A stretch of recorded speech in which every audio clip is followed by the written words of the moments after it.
Hello tout le monde, bienvenue sur ma chaîne. Aujourd'hui, on se retrouve pour une nouvelle vidéo concernant Instagram.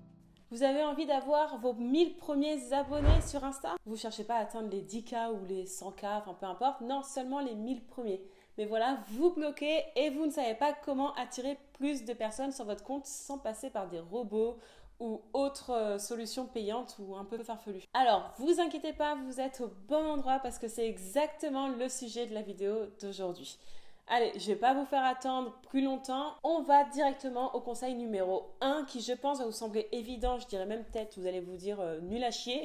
Mais croyez-moi, c'est une étape super importante. En fait, avant de commencer quoi que ce soit, posez-vous les bonnes questions. Demandez-vous pourquoi vous avez envie de faire grossir, entre guillemets, votre compte. Après, comment vous pouvez y arriver. Et en fait, pour y répondre, le plus simple, c'est de se demander, ok, alors, qui pourrait suivre mon compte? Quel type de personne pourrait, en voyant mon contenu, vouloir appuyer sur la touche s'abonner et ensuite s'engager avec mes posts? Généralement, on pense que poser ce genre de questions n'est pas forcément utile et on saute souvent dans la partie la plus fun, donc la partie création de contenu. Mais franchement, c'est méga important de se poser les bonnes questions avant parce que le risque sinon, c'est quoi? C'est de partir dans tous les sens. Et là, la personne qui va arriver sur votre compte va se dire ok, pourquoi je la suis, elle? Elle fait quoi en fait? Je comprends pas. Bon, allez, vas-y, je m'en vais. Donc voilà, comprenez bien que le plus important quand vous décidez de créer un compte pro, donc un compte qui va potentiellement se développer beaucoup à l'avenir, c'est de connaître avant tout votre cible idéale et ensuite de vous demander qu'est-ce qu'elle aimerait voir sur mon compte. Et aussi, ça a un petit côté égoïste, mais c'est la réalité des choses. Les personnes qui investissent leur temps pour consommer votre contenu attendent en retour que vous leur proposez du contenu qui peut leur plaire et qui leur apporte quelque chose en retour. Ça peut être soit des infos, soit du divertissement, enfin peu importe, vous avez compris le principe je pense. Deuxième conseil que j'aimerais vous donner, c'est de rédiger une bio complète qui va permettre à la personne qui arrive sur votre profil de savoir en quelques secondes qui vous êtes et ce que vous faites. Alors, par exemple, ce que moi j'appellerais une biographie efficace. Je vais vous montrer juste ici. On va déjà commencer par le début. Vous avez 2 noms, vous le savez? Alors là, vous devez vous dire, mais qu'est-ce qu'elle me raconte? Vraiment, mais qu'est-ce qu'elle me raconte? Vous avez votre nom d'utilisateur et après, vous avez votre nom de profil. Votre nom d'utilisateur, c'est celui qu'on retrouve en haut ici. Et c'est surtout celui qu'on verra à chaque fois. Donc, dès que vous allez publier un post, une story, etc., c'est la première chose qu'on verra. Par exemple, moi, c'est Amandine Ampa. Voilà. Et vous avez aussi un nom de profil. Et là, vous ne le savez peut-être pas, mais ce qui est marqué ici sera référencé sur le moteur de recherche Instagram. Ce qui veut dire que si quelqu'un tape Amandine ou Content Creator, la personne aura des chances de tomber sur mon profil. Donc si vous êtes par exemple dans le domaine du voyage et que vous avez envie de partager vos périples autour du monde, vous pouvez marquer ici votre prénom par exemple en mettant à côté un mot-clé sur le voyage. Autre situation. Si vous êtes photographe à Paris, ok, très bien, mettez à côté de votre nom votre fonction et votre lieu. Je m'explique. Comme par exemple, je m'appelle Clémentine, je vais marquer Clémentine / smiley, enfin voilà quelque chose pour séparer. Photographe à Paris. Et voilà. Et c'est comme ça en fait que vous pourrez attirer organiquement de nouvelles visites et pourquoi pas après par la suite de nouvelles personnes, donc de nouveaux abonnés. Parce que n'oublions pas, l'objectif de cette vidéo est d'avoir de nouveaux abonnés. Donc on ne perd pas notre but initial. D'accord ? Ensuite, dans la description en dessous de votre nom, vous pouvez expliquer ce que vous faites, ce que vous proposez comme contenu sur votre compte ou ce que vous proposez en produit ou service si vous vendez des choses. En tout cas, ça doit être expliqué en quelques mots et brièvement parce qu'il y a un nombre de caractères limité. Sachez-le. Je crois que c'est 25... Non, je sais pas combien de... Ouais.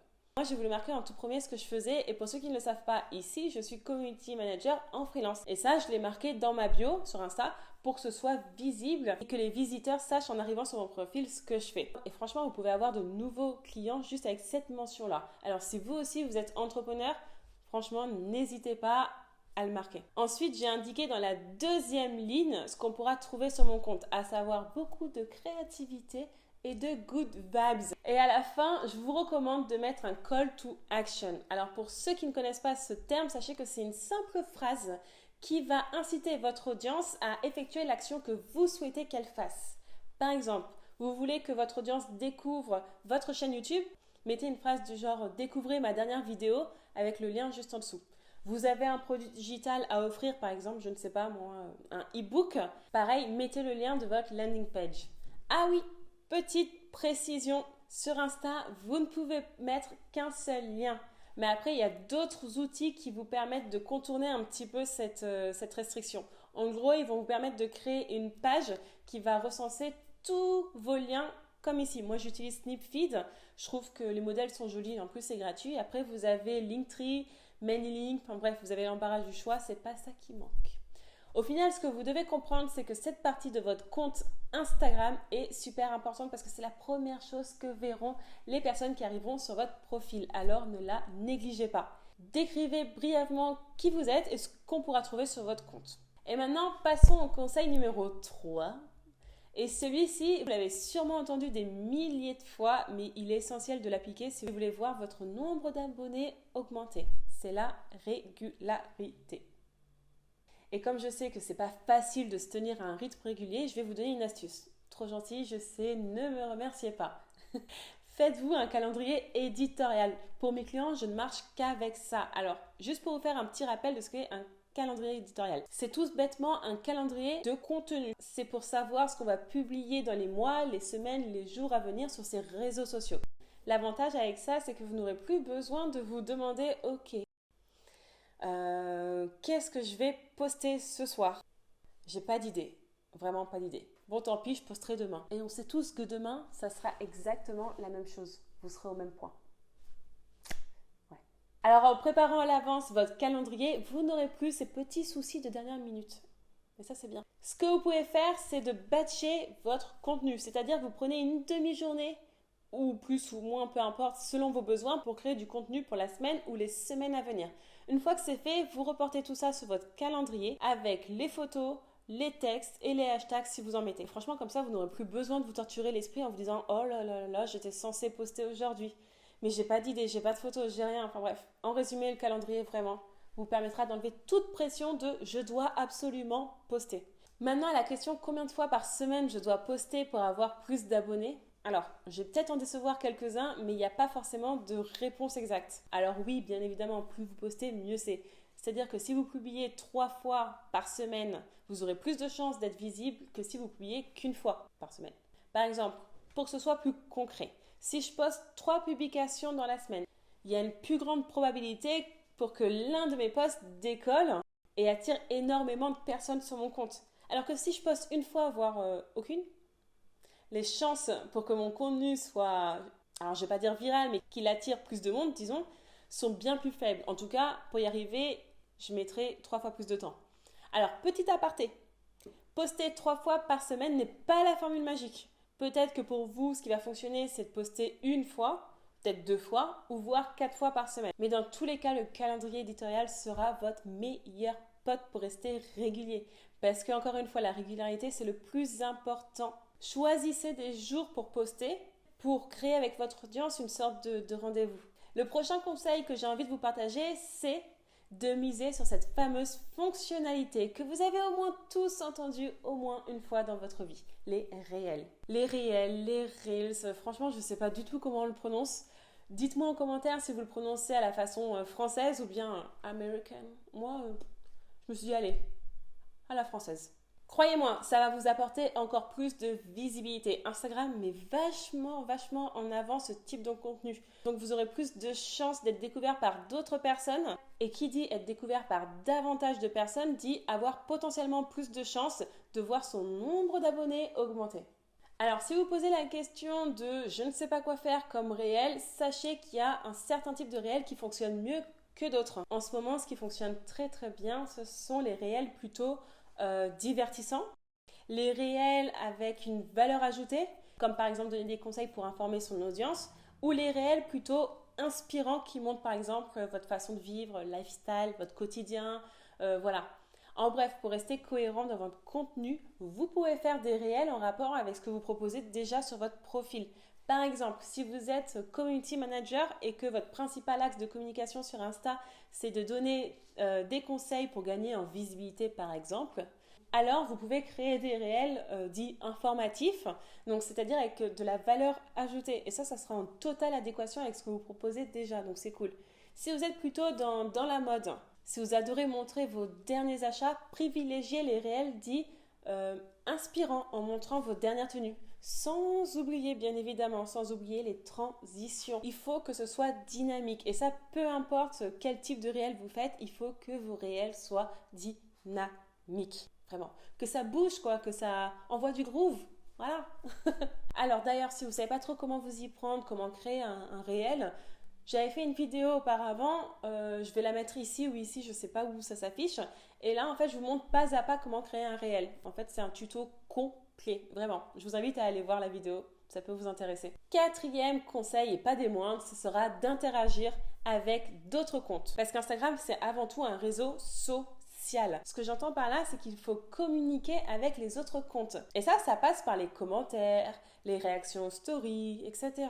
Vous n'avez pas besoin de passer des heures par jour à interagir avec d'autres contenus, non. Seulement 15 à 20 minutes dans votre journée suffira. Interagissez avec des comptes que vous ne connaissez pas, que vous ne suivez pas encore, mais avec qui vous avez des points communs. Pour les trouver, vous recherchez soit grâce à des mots-clés, vous vous rappelez les fameux mots-clés là qu'on met dans sa biographie? Et bien c'est de cette manière que d'autres personnes pourront aussi vous retrouver. C'est cadeau. Ou alors soit en allant dans l'onglet Explorer et dès que vous voyez une publication qui vous intéresse, allez-y, commentez, interagissez, faites-vous plaisir. Attention par contre, attention, ne commentez pas les posts avec un simple smiley ou un simple t'es trop belle que vous avez copié-collé sur une dizaine de posts auparavant. Il faut que votre commentaire soit pertinent et personnalisé. Si par exemple dans le post il y a une question, répondez-y et dites-vous que plus votre commentaire sera personnalisé, plus il aura d'impact. Je parle d'impact parce que chaque commentaire que vous mettrez sous le post d'une personne sera une chance de plus qu'un compte vienne visiter le vôtre parce qu'il aura découvert votre commentaire avant. Alors, commenter les posts des autres utilisateurs, c'est une chose et c'est super, mais il ne faut pas non plus oublier de s'engager avec sa propre communauté. Quand je dis s'engager, j'entends par là liker, commenter, interagir avec leurs stories, etc. Parce que l'erreur à ne pas faire, c'est de se préoccuper seulement de « Ok, il me faut encore plus d'abonnés. Je veux plus d'abonnés. » Et pour le coup, là, vous allez négliger ceux que vous avez déjà. Alors, prenez le temps d'interagir avec vos abonnés. Répondez à leurs commentaires, échangez avec eux en message privé. Enfin voilà, il y a plein de manières de faire. Et c'est comme ça que vous allez créer un vrai lien avec votre communauté. C'est une phrase bateau que je vais vous dire, mais faites passer l'humain avant les chiffres. Et d'autant plus qu'Instagram montrera davantage votre contenu aux personnes avec qui vous discutez. Parce que regardez, vous suivez sûrement, en tout cas moi, des centaines de personnes sur Instagram. Est-ce que pour autant vous voyez toutes les photos de toutes ces personnes sur votre fil d'actualité? Non, je ne pense pas. Normalement, vous voyez seulement les publications des personnes avec qui vous échangez le plus. C'est pour cette raison que c'est important de s'engager avec ses abonnés. En plus de créer des relations humaines, vous améliorez votre visibilité. C'est good. Cinquième astuce, et ce sera la dernière pour aujourd'hui, soyez présent sur d'autres plateformes. En d'autres termes, postez votre contenu sur les autres réseaux sociaux et mettez le lien de votre compte Insta pour y attirer du trafic. Moi, depuis que je poste perso sur TikTok, mon trafic il a vachement augmenté. J'ai vu une vraie différence sur Instagram. Alors pour vous, ça peut aussi bien être TikTok, Pinterest, Twitter, YouTube, enfin peu importe. Le tout, c'est d'être régulier aussi, comme sur Insta. Si vous voulez être présent sur TikTok, Pinterest, vous pouvez réutiliser le même contenu que sur Instagram, comme ça vous gagnez du temps. Et si vous choisissez plutôt TikTok, YouTube, ces choses-là, oui, effectivement, là il va falloir créer un contenu différent, puisque le format n'est pas du tout le même. Donc voilà, en fait, en étant présent sur plusieurs plateformes, ça multiplie vos chances en quelque sorte d'être beaucoup plus visible. Si par exemple une de vos vidéos devient virale sur TikTok, il y a une grande probabilité que les utilisateurs de cette plateforme cherchent à vous retrouver sur d'autres réseaux sociaux, notamment Instagram. Et là, s'ils sont intéressés par votre profil, par ce que vous proposez sur Insta, voilà, tout est gagné. Vous avez gagné un abonné, si ce n'est pas plus. On arrive à la fin de la vidéo. En tout cas, j'espère que vous avez trouvé tous ces conseils utiles. Le plus important au final, c'est de prendre du plaisir à poster sur Instagram. Ne vous focalisez pas trop sur les chiffres. Just have fun. D'ailleurs, j'en profite pour faire ma petite pub. Venez me suivre sur mon compte Insta. Vous allez voir, c'est cool là-bas. N'oubliez pas non plus, avant de partir sur une autre vidéo ou partir de YouTube carrément, de mettre un petit pouce bleu. Moi, ça me fera super plaisir. En plus de faire plaisir à l'algorithme, hein, on ne va pas se le cacher. Et à vous abonner, comme ça vous recevrez les notifications pour les prochaines vidéos. Et moi en attendant, je vous dis à bientôt. Bye!